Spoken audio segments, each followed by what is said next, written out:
अस्सलाम वालेकुम प्यारे बच्चों। आज हम एक्सरसाइज 3.2 का जो पार्ट सॉल्व करने जा रहे हैं और जो समझने जा रहे हैं वो एमसीक्यूज के लिए बहुत ज़्यादा इम्पोर्टेंट है। ये पार्ट ऑफ दिस एक्सरसाइज हमारे पास एमसीक्यूज में नज़र आती है। तो आप अगर इस वीडियो को गौर से देख लेंगे और अच्छी तरह समझ लेंगे तो 9 और मैट्रिक दोनों स्टूडेंट्स के चैप्टर 3 के एमसीक्यूज की प्रिपरेशन थोड़ी बहुत हो जाएगी। थोड़ी बहुत इसलिए कहा क्योंकि और भी बहुत से टॉपिक्स हैं जो एमसीक्यूज से रिलेटेड बन सकते हैं इस चैप्टर में। ये सिर्फ उसका एक छोटा सा पार्ट है। तो एक्सरसाइज 3.2 का क्वेश्चन नंबर 11 समझ लेते हैं। हमने अपनी प्रीवियस वीडियो में डिस्कस किया था कि किस तरह से एक्सपोनेंशियल फॉर्म को लॉगरिदमिक फॉर्म में कन्वर्ट किया जाता है और लॉगरिदमिक फॉर्म को एक्सपोनेंशियल फॉर्म में कन्वर्ट किया जाता है। तो अब क्वेश्चन नंबर 11 से उस कन्वर्जन की एक तरह से एप्लीकेशन स्टार्ट हो रही है कि यहाँ पर एक क्वेश्चन होगा, उसमें कोई ना कोई चीज़ अननोन होगी। हम उस अननोन वैल्यू को फाइंड आउट करना सीखेंगे। वो अननोन कुछ भी हो सकता है, वो अननोन बेस भी हो सकती है, वो अननोन आपके पास जिस पर लॉग अप्लाई हो रहा है वो भी हो सकता है, और वो अननोन आपके पास लॉग का आंसर भी हो सकता है। तो पहले क्वेश्चन 11 से 13 तक के केस में देखते हैं कि क्या चीज़ अननोन है। यहाँ पर हमारे पास जिस वैल्यू पर लॉग अप्लाई हो रहा है वो अननोन है। तो अगर मैं आपसे पूछूं कि क्या आप इस लॉग को सॉल्व कर सकते हैं, यकीनन आपका जवाब होगा नहीं, क्योंकि अभी तक हमने कोई ऐसा रूल नहीं पढ़ा जिससे हम इस लॉग को, जिसमें लॉग की वैल्यू ही अननोन है, उसको सॉल्व कर सके। ऐसा कोई कानून नहीं पड़ा। तो हम क्या करेंगे, हम इस लॉग को कन्वर्ट कर देंगे एक्सपोनेंशियल फॉर्म में। तो चलें देखते हैं एक्सपोनेंशियल फॉर्म में ये किस तरह से बन जाता है। लॉग की बेस, एक्सपोनेंशियल की बेस, लॉग का आंसर, एक्सपोनेंशियल पावर, और लॉग जिस पर अप्लाई हो रहा है that is the answer of the exponential form. अब मैं अगर आपसे सवाल पूछूं कि क्या आप इसको सॉल्व कर सकते हैं, यकीनन आपका जवाब होगा बिल्कुल हाँ, हम सॉल्व कर सकते हैं, क्योंकि हमने चैप्टर 2 बहुत अच्छी तरह समझा हुआ है। तो अगर आपने चैप्टर 2 नहीं समझा हुआ तो आप प्लीज इस चैप्टर 2 से रिलेटेड मेरी जो प्लेलिस्ट है उसको जरूर देख लीजिएगा। जो जो एक्सपोनेंशियल लॉज है उनको अच्छी तरह समझ के फिर ये वाली वीडियो जरूर देखिएगा, ताकि आपको एक्सपोनेंशियल फॉर्म्स को सॉल्व करना भी आ जाए। तो यहाँ पर आप देख सकते हैं कि 32 टू द पावर 1/2 लिखा हुआ है। तो हम इस 32 को इंडेक्स नोटेशन में 2 टू द पावर 5 लिख सकते हैं हम। सॉरी, यहाँ पर -1/5 है, मैंने 1/2 लिख दिया था। तो ये जो 32 है, 32 को अगर हम इंडेक्स नोटेशन में कन्वर्ट करें that is 2 to the power 5, और हमारे पास -1/5 जो है वो एक और पावर थी, तो इसलिए मैंने ब्रैकेट्स का इस्तेमाल करके इस तरह से क्वेश्चन को लिख लिया। अब यहाँ पर हमने लॉग एक्सपोनेंशियल का एक लॉ पढ़ा था कि इनसाइड पावर आउटसाइड पावर्स आपस में मल्टीप्लाई होती हैं। तो जब मैं 2 टू द पावर 5 को मल्टीप्लाई करूंगा -1/5 से, तो एक 5 मुझे न्यूमरेटर और एक 5 डिनोमिनेटर में नजर आ रहा है, तो ये दोनों कैंसिल हो जाएंगे। तो हमारे पास जो x का आंसर रह जाएगा वो रह जाएगा हमारे पास 2 to the power -1 is equal to x। We can also write this answer, जब भी नेगेटिव कोई पावर होगी, हमारे पास नेगेटिव एक्सपोनेंट होगा, तो उसको हम, उसकी बेस को हम रेसिप्रोकेट करके पावर पॉजिटिव कर सकते हैं। तो ये बन जाएगा आपके पास, wait I am writing somewhere else, ये बन जाएगा आपके पास 1/2 इज इक्वल टू x। तो जो पावर -1 थी वो पावर पॉजिटिव 1 हो गई इस 2 के ऊपर। So this is the answer of this question. हमने x अननोन वैल्यू को फाइंड आउट कर लिया, तो यहाँ पर हम x की जगह पर 1/2 लिख सकते हैं। चलें नेक्स्ट क्वेश्चन की तरफ बढ़ते हैं। यहाँ पर हमारे पास log 4x is equal to -3/2 है। मैं इसको यहाँ सॉल्व कर लेता हूँ। पहले इसको एक्सपोनेंशियल फॉर्म में कन्वर्ट करके लिखते हैं। तो बेस है हमारे पास 4, उसकी पावर बन गई -3/2 इज इक्वल टू x। तो अब अगर मैं इसको सॉल्व करूंगा तो 4 को इंडेक्स नोटेशन में हम लिख सकते हैं 2⁴, क्योंकि दो पावर्स आ गई तो मैं ब्रैकेट्स का इस्तेमाल कर लेता हूं। -3/2 is equal to x, then inside power outside power multiply, 2 multiply by -3/2, एक 2 न्यूमरेटर में एक 2 डिनोमिनेटर में, ये दोनों कैंसिल हो गए, is equal to x, then we have 2⁻³ is equal to x। अब मुझे इस नेगेटिव एक्सपोनेंट को पॉजिटिव करना है तो मैं रेसिप्रोकेट कर दूंगा बेस को, तो ये बन जाएगा 1/2⁵ is equal to x। We can write this answer as 1/2³ is 8 is equal to x। So this is the answer of this question। यहाँ पर x की जगह पर हम 1/8 लिख सकते हैं। आगे क्वेश्चन नंबर 13 देखते हैं। यहाँ पर हमारे पास बेस है 10, पावर है -4 is equal to x। तो 10⁻⁴ को हम सॉल्व कर सकते हैं 1/10⁴ is equal to x। तो इसको हम 1/1 with 4 zeros लिख सकते हैं is equal to x। अब यहाँ पर भी डायरेक्टली सॉल्व कर सकते थे क्योंकि हमने इंडेक्स नोटेशन साइंटिफिक नोटेशन को ऑर्डिनरी फॉर्म में कन्वर्ट करना सीखा था, और यहाँ पर भी हम सॉल्व कर सकते हैं 1/10,000 लिखा हुआ है। इसका मतलब जब मैं इसको डिवाइड करूंगा तो यहाँ पर जब 10,000 से ये डिवाइड होगा तो ये बन जाएगा 0.0001। ये कैसे हुआ? डेसिमल यहाँ पर था तो 4 zeros हैं तो 1 2 3 and 4 डिजिट्स हमने शिफ्ट किया, 1 2 3 4 डिजिट शिफ्ट होकर 0.0001 बन गया। इसी तरह से यहाँ पर ये क्या लिखा हुआ है 10⁻⁴ -4, हम यहाँ पर भी आंसर डायरेक्टली लिख सकते थे क्योंकि हमने साइंटिफिक नोटेशन से ऑर्डिनरी फॉर्म में कन्वर्ट करना अपनी एक वीडियो में सीखा था। अगर आपको नहीं आता तो एक्सरसाइज 3.1 वाली वीडियो जरूर देख लीजिएगा ताकि आपको साइंटिफिक नोटेशन से ऑर्डिनरी फॉर्म में कन्वर्ट करना आ जाए। सो बेसिकली दिस इज 10⁻⁻⁴, तो हम इसको 0.0001 में डायरेक्टली कन्वर्ट भी कर सकते हैं। मूव करते हैं नेक्स्ट कॉन्सेप्ट की तरफ। अब यहाँ पर हमारे पास कुछ और अननोन वेरिएबल होगा और इस केस में find the value of a in the following question. यहाँ पर बेस अननोन है। अब जब बेस अननोन है तो चलें देखते हैं इसको किस तरह सॉल्व कर सकते हैं हम। Base is unknown which is a⁻1/2 is equal to 3। How can we solve it now? तो यहाँ पर मुझे इस a की वैल्यू फाइंड आउट करनी है, तो इस 1/2 को कैसे कैंसिल कर सकता हूँ मैं?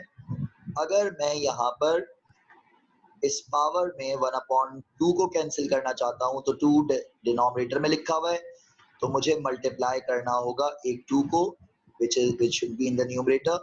तो ये इक्वेशन रूल कहता है कि अगर मैं एक साइड पर कोई भी ऑपरेशन परफॉर्म कर रहा हूँ तो इक्वेशन के दूसरी साइड पर भी वही ऑपरेशन परफॉर्म होता है। तो यहाँ पर भी squaring on both sides basically मैंने की है, तो यहाँ पर स्क्वायरिंग ऑन बोथ साइड्स की तो ये 2 इस 2 से कैंसिल, तो आंसर आ गया a⁻1 which is a, 3 square is 9। So this is the answer of a। Similarly in the next question, यहाँ पर a⁻⁻2/3 लिखा हुआ है is equal to 1/25। तो चलें देखते हैं इसको भी कैसे सॉल्व कर सकते हैं हम। a⁻⁻2/3 है, इसको कैंसिल करने के लिए हमें यहाँ पर पावर 1 बनानी है, तो मैं मल्टीप्लाई करूंगा, नेगेटिव को कैंसिल नेगेटिव कर सकता है, नेगेटिव नेगेटिव पॉजिटिव हो जाएगा। 3 को कैंसिल न्यूमरेटर में 3 कर सकता है, न्यूमरेटर के 2 को कैंसिल डिनोमिनेटर में 2 कर सकता है। तो बेसिकली जो भी यहाँ पर लिखा हुआ है उसका मल्टीप्लिकेटिव इनवर्स या रेसिप्रोकल हमें मल्टीप्लाई करना होता है। तो एक साइड पर मल्टीप्लाई कर रहे हैं तो दूसरी साइड पर भी मल्टीप्लाई करना होगा। 1/25 टू द पावर -3/2। यहाँ पर नेगेटिव से नेगेटिव कैंसिल, 3 से 3 कैंसिल, 2 से 2 कैंसिल। तो ये बन गया आपके पास a इज इक्वल टू, अब यहाँ पर इसको सॉल्व कर सकते हैं, 25 को इंडेक्स नोटेशन में कन्वर्ट करेंगे तो वो बन जाएगा आपके पास 5 टू द पावर 2, नेगेटिव 3/2 है तो उसको मल्टीप्लाई कर देंगे, so it will become 2 multiply by negative 3/2। यहाँ पर न्यूमरेटर से डिनोमिनेटर कैंसिल हो जाएगा, ये बन जाएगा आपके पास 1/5 टू द पावर -3 एंड यहाँ पर नेगेटिव एक्सपोनेंट डिनोमिनेटर में है तो हम बेस को रेसिप्रोकेट कर देंगे तो ये बन जाएगा 5 to the power cube and 5 to the power cube means 5 5s are 25, 25 5s are 125 is the answer of A। इसी तरह से हमारे पास क्वेश्चन नंबर 16 है, A to the power 0 and we all know that anything to the power 0 is equal to 1। so यहाँ पर A की कोई भी वैल्यू हो सकती है। अब नेक्स्ट टाइप ऑफ क्वेश्चन पर आते हैं। नेक्स्ट टाइप ऑफ क्वेश्चन में हमारे पास कोई और अननोन वेरिएबल हो सकता है। यहाँ पर अननोन वेरिएबल हम y कंसीडर कर रहे हैं और वो y लॉग का आंसर है। अब यहाँ पर पहले हमने देखा था कि कुछ क्वेश्चंस में हमारे पास जिस पर लॉग अप्लाई हो रहा था वो अननोन था, फिर हमने 3 क्वेश्चन ऐसे सॉल्व किए जिसमें बेस अननोन थी। अब 3 क्वेश्चन ऐसे सॉल्व करेंगे जिसमें हमारे पास लॉग का आंसर अननोन होगा। सबसे पहले इसको हम एक्सपोनेंशियल फॉर्म में कन्वर्ट करेंगे। Base is 5 to the exponent power which is y is equal to 25। अब इस तरह के क्वेश्चन को सॉल्व करने के लिए आपके पास बेसिस का सेम होना जरूरी है। अगर बेसिस सेम हो जाएंगी तो आप पावर्स को इक्वेट कर सकते हैं। अब यहाँ पर बेसिस कैसे सेम होंगी, यहाँ 5 है तो इस 25 को भी हमें 5 बनाना होगा। अब ये 5 की क्या पावर लिखी हुई है, this is square root. Square root को जब पावर फॉर्म में कन्वर्ट करेंगे तो वो बन जाएगा 1/2 multiply by the outside power which is y is equal to 5 to the power 2। तो यहाँ पर ये y मल्टीप्लाई बाय 1 बन जाएगा y/2, so 5 to the power y/2 is equal to 5 to the power 2। So when we have the same basis on both of the sides, तो हम same basis की, अब चाहे यहाँ पर एक से ज्यादा बेसिस होती तब भी हम जो सेम बेसिस हैं हम उनकी पावर्स को इक्वेट कर सकते हैं। तो यहाँ पर सेम बेसिस है, उनकी पावर्स क्या है, इस साइड पर लिखी हुई है y/2, सिर्फ पावर्स इक्वेट करेंगे और यहाँ लिखा हुआ है 2। तो अगर मुझे y का आंसर फाइंड आउट करना होगा तो y वेरिएबल के साथ 2 डिवाइड हो रहा है तो साइड चेंज करेंगे 2 की तो साइन चेंज हो जाएगा। 2 multiply by 2 is 4 is the answer of this variable y।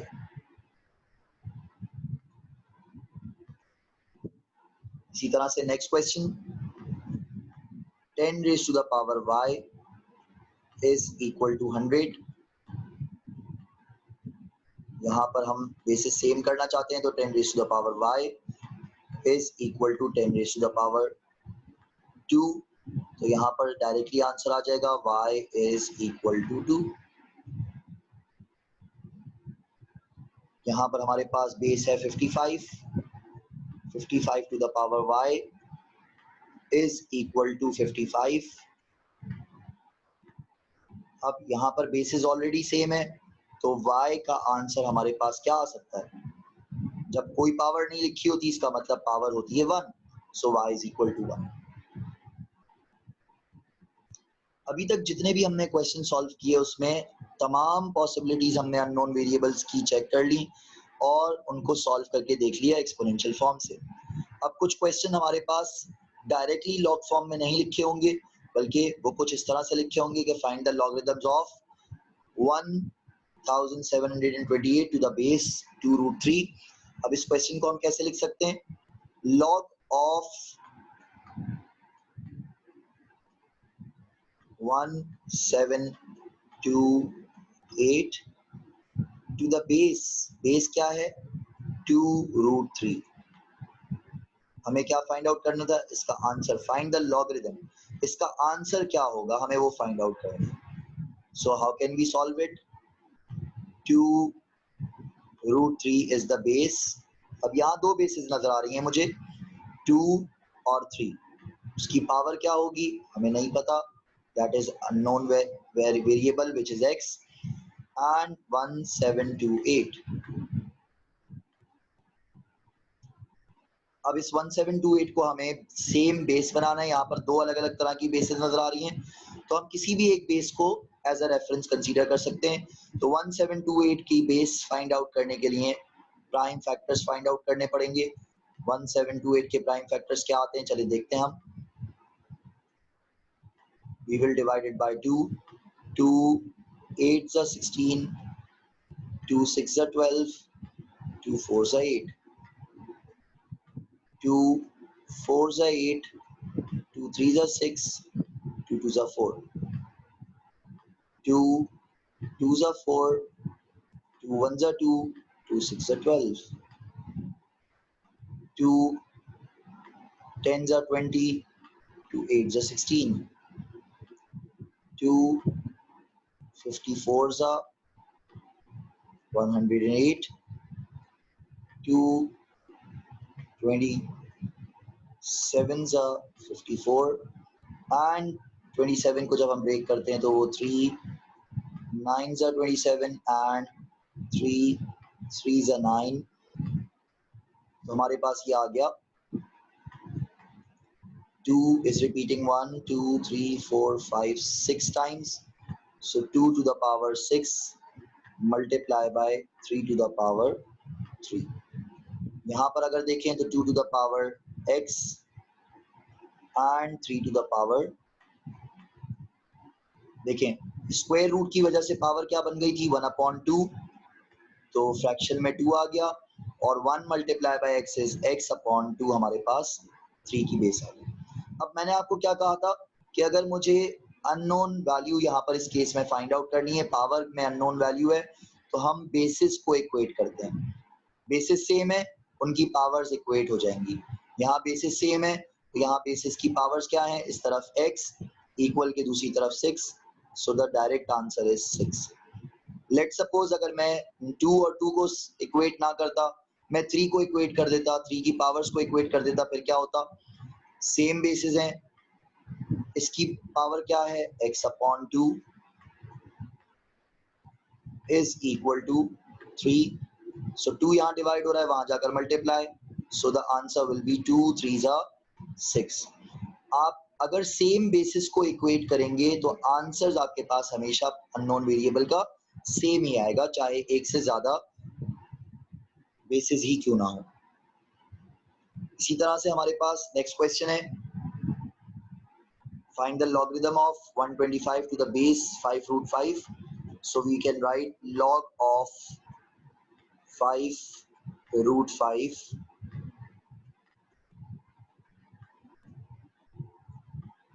to the 125। हमें ये फाइंड आउट करना है, तो इसको सॉल्व करने के लिए हम पहले इसको रिमूव कर लेते हैं ताकि हम ये आराम से सॉल्व कर सकें।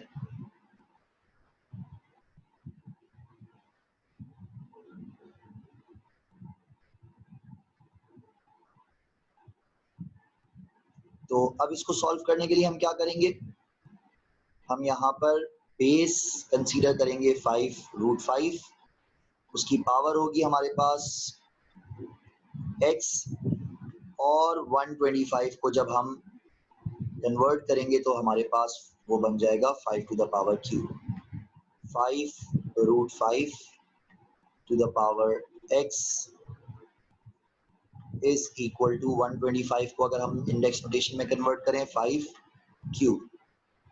अच्छा, अब यहाँ पर बेसिस सेम है, 5 टू द पावर 1 या 5 to the power x multiply by 5 to the power x upon 2, दोनों सेम बेसिस मल्टीप्लाई हो रही हैं, is equal to 5 to the power cube. इन दोनों सेम बेसिस को अब हम मल्टीप्लाई हो रही है तो बेसिस ऐड हो जाएंगी, तो ये बन जाएगा 1 प्लस 1 अपॉन 2 या x plus x upon 2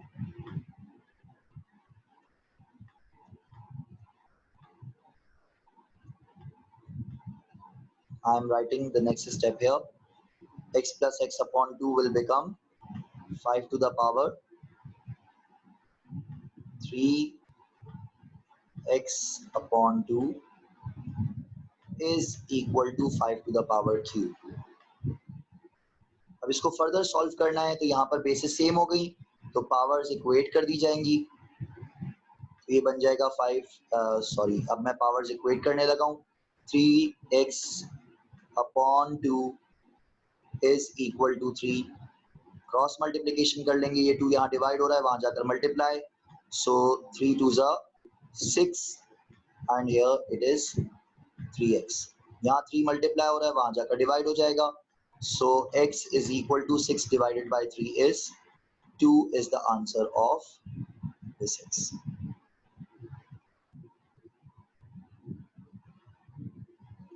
Next question is log to the base 0.001 and the value is 0.0001 is equal to x. यहाँ इसको सॉल्व करना है, base is 0.001 to the power x is equal to 0.0001. तो चलें इसको solve करते हैं। इसमें जब हम इसकी बेस सेम करेंगे, बेसिस सेम करेंगे तो ये 1 2 3 ये बन जाएगा 10 raise to the power -3x और ये बन जाएगा आपके पास 10 रेज़ टू द पावर 1 2 3 4 -4। तो पावर्स इक्वेट हो सकती हैं, -3x is equal to -4, so negative negative cancel, x का आंसर आपके पास आ जाएगा 4/3, 3 मल्टीप्लाई हो रहा था यहाँ आकर डिवाइड हो गया। इसी तरह से find the value of log 8 128, अगर ये लिखा हुआ है तो इसका मतलब क्या है कि 8 is the base, we don't know about the power and the answer is 128. इसको सॉल्व करना है तो हम बेसिस सेम कर लेंगे, यहाँ पर ये बन जाएगा 2 टू द पावर 3x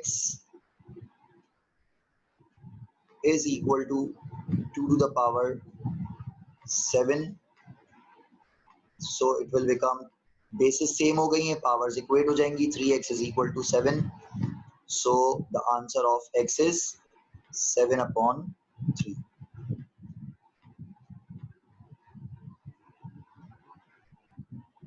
इसी तरह से एक और क्वेश्चन हमारे पास, यहाँ पर बेस है 27, उसकी पावर हमें नहीं पता कि क्या होगी और लॉग जिस पर अप्लाई हो रहा है दैट इज 1/81। इसको सॉल्व करने के लिए मैं यहाँ पर 3 to the power q 3x लिख सकता हूँ क्योंकि 3 क्यूब इज 27 और 1/81 को मैं कुछ इस तरह से 81 टू द पावर -1 लिख सकता हूँ। आगे सॉल्व करेंगे बेसिस सेम करने के लिए मुझे 81 के प्राइम फैक्टर्स में कन्वर्ट करना होगा इंडेक्स नोटेशन में, so it will become 3 to the power 4 multiplied by -1 is -4।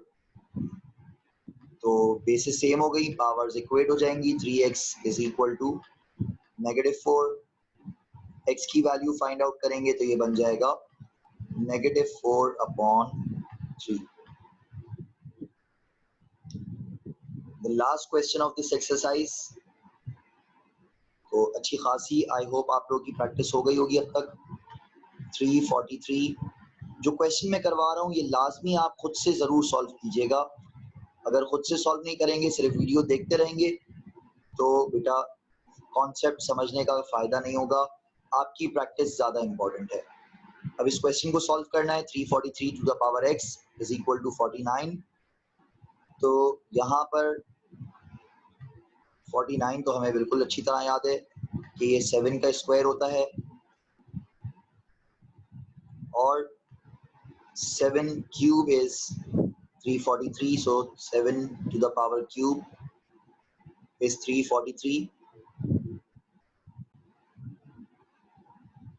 Basis same हो गई, पावर्स इक्वेट हो जाएंगी, 3x is equal to 2, so the value of x will become 2/3।